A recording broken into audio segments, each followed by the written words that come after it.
हर हर महादेव। हरतालिका तीज की कथा। कैलाश पर्वत के सुंदर शिखर पर माता पार्वती जी ने श्री महादेव जी से पूछा, हे महेश्वर, मुझसे आप वह गुप्त से गुप्त वार्ता कहिए जो सबके लिए सब धर्मों से भी सरल तथा महान फल देने वाली हो। हे नाथ, यदि आप भली भांति प्रसन्न हैं तो आप उसे मेरे सम्मुख प्रकट कीजिए। हे जगन्नाथ, आप आदि मध्य और अंत रहित हैं। आपकी माया का कोई पार नहीं है। आपको मैंने किस भांति प्राप्त किया है? कौन से व्रत, तप या दान के पुण्य फल से आपको मुझे वर के रूप में मिले हैं? श्री महादेव जी बोले, हे देवी, यह सुन मैं तेरे सम्मुख उस व्रत को कहता हूँ जो परम गुप्त, जैसे तारागणों में चंद्रमा और ग्रहों से सूर्य, वर्णों से ब्राह्मण, देवताओं में गंगा, पुराणों में महाभारत, वेदों में साम और इंद्रियों में मन श्रेष्ठ है, वैसे ही पुराण और वेद सब में इसका वर्णन आया है। इसके प्रभाव से तुमको मेरा आधा आसन प्राप्त हुआ है। हे प्रिय, उसी का मैं तुमसे वर्णन करता हूँ। सुनो।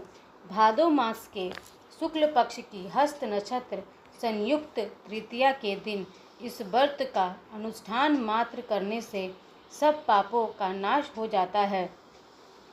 तुमने पहले हिमालय पर्वत पर इस महान व्रत का किया था जो मैं तुम्हें सुनाता हूँ। पार्वती जी बोली, हे प्रभु, इस व्रत को मैंने किस लिए किया था यह मुझे सुनने की इच्छा है, सो कृपा करके कहिए। शंकर जी बोले, आर्यावर्त में हिमालय नामक एक महान पर्वत है, जहाँ अनेक प्रकार की भूमि अनेक प्रकार के वृक्षों से सुशोभित है, जो सदैव बर्फ से ढके हुए तथा गंगा की कलकल ध्वनि से शब्दायमान रहता है। हे पार्वती जी, तुमने बाल्यकाल में उसी स्थान पर परम तप किया था और 12 वर्ष तक के महीने में जल में रहकर तथा वैशाख मास में अग्नि में प्रवेश करके तप किया। सावन के महीने में 12 खुले में निवास कर अन्न त्याग कर तप करती रही। तुम्हारे उस कष्ट को देखकर तुम्हारे पिता को बड़ी चिंता हुई। वे चिंतातुर होकर सोचने लगे कि मैं इस कन्या की किससे शादी करूं। इस अवसर पर देवयोग से ब्रह्मा जी के पुत्र नारद जी वहां आए। देवर्षि नारद ने तुम शैलपुत्री को देखा। तुम्हारे पिता हिमालय ने देवर्षि को अधैर्य पाघ आसन देकर सम्मान सहित बिठाया और कहा, हे मुनीश्वर, आपने यहाँ तक आने का कष्ट कैसे किया? कहिए, क्या आज्ञा है? नारद जी बोले, हे गिरिराज, मैं विष्णु भगवान का भेजा हुआ यहाँ आया हूँ। तुम मेरी बात सुनो। आप अपनी कन्या को उत्तम वर को दान करें। ब्रह्मा, इंद्र, शिव आदि देवताओं में विष्णु भगवान के समान कोई भी उत्तम नहीं है। इसलिए मेरे मत से आप अपनी कन्या का दान भगवान विष्णु को ही दें। हिमालय बोले, यदि भगवान वासुदेव स्वयं ही कन्या को ग्रहण करना चाहते हैं और इस कार्य के लिए ही आपका आगमन हुआ है, तो वह मेरे लिए गौरव की बात है। मैं अवश्य उन्हें ही दूंगा। हिमालय का यह आश्वासन सुनते ही देवर्षि नारद जी आकाश में अंतर्ध्यान हो गए और शंख, चक्र, गदा, पद्म एवं पीताम्बर धारी भगवान विष्णु के पास पहुँचे।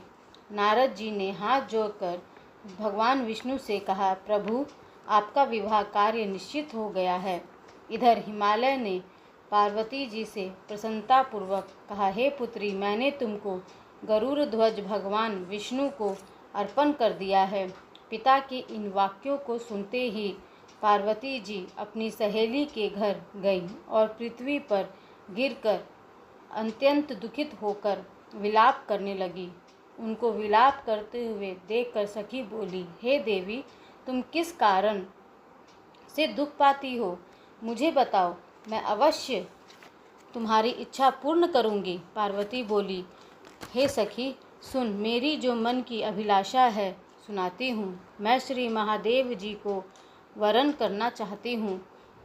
मेरे इस कार्य को पिताजी ने बिगाड़ना चाहा है, इसलिए मैं निसंदेह इस शरीर का त्याग करूँगी। पार्वती जी ने के इन वचनों को सुनकर सखी ने कहा, हे देवी, जिस वन को तुम्हारे पिताजी ने ना देखा हो तुम वहाँ चली जाओ।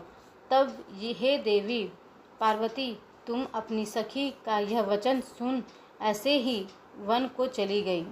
पिता हिमालय ने तुमको घर पर ना पाकर सोचा कि मेरी पुत्री को कोई देव दानव अथवा किन्नर हरण करके ले गया है।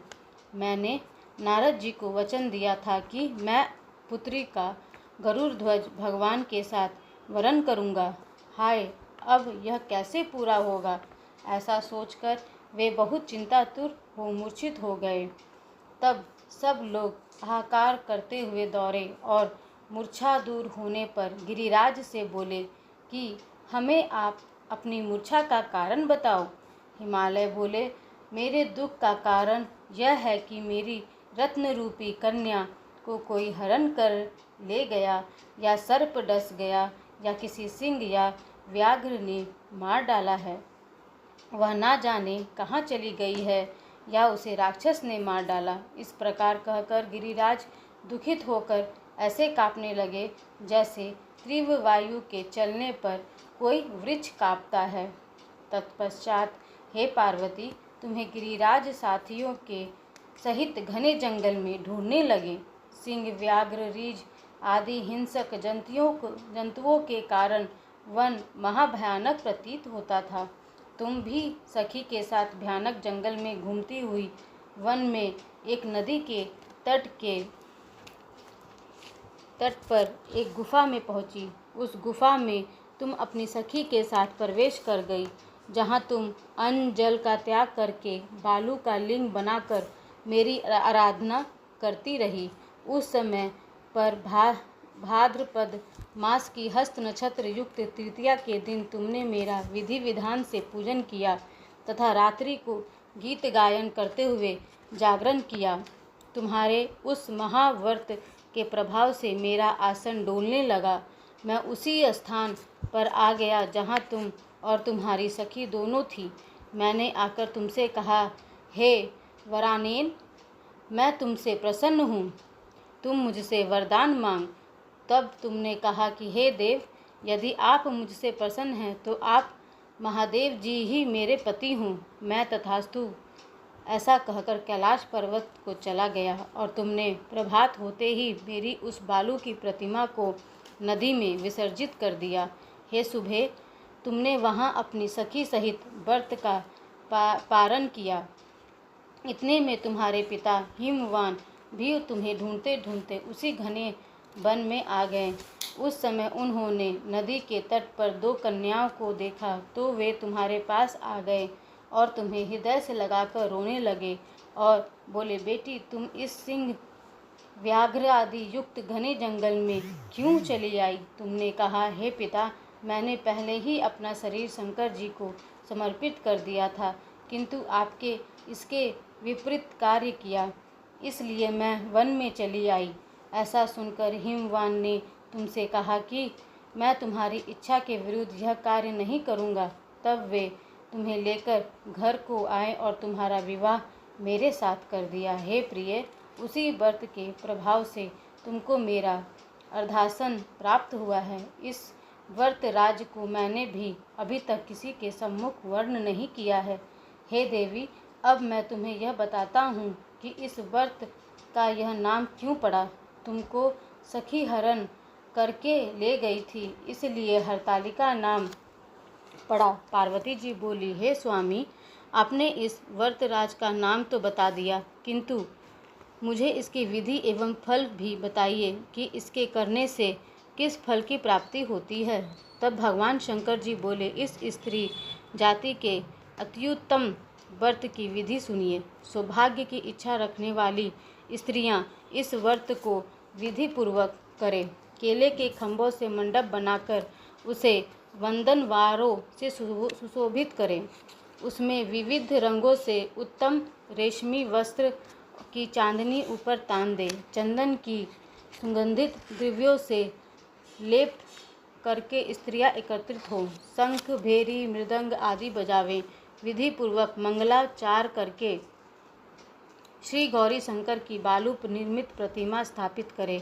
फिर भगवान शिव पार्वती की जी का गंध, धूप, पुष्प आदि से विविध पूर्वक पूजन करके अनेकों नैवेद्यों का भोग लगावे और रात्रि को जागरण करें। नारियल, सुपारी, जवरी, नींबू, लौंग, अनार, नारंगी आदि ऋतु फलों तथा फूलों को एकत्रित करके धूप, दीप आदि से पूजन करके कहें, हे कल्याण स्वरूप शिव, हे मंगल रूप शिव, हे मंगल रूप महेश्वरी, हे शिवे, सब कामनाओं को देने वाले देवी कल्याण रूप तुम्हें नमस्कार है।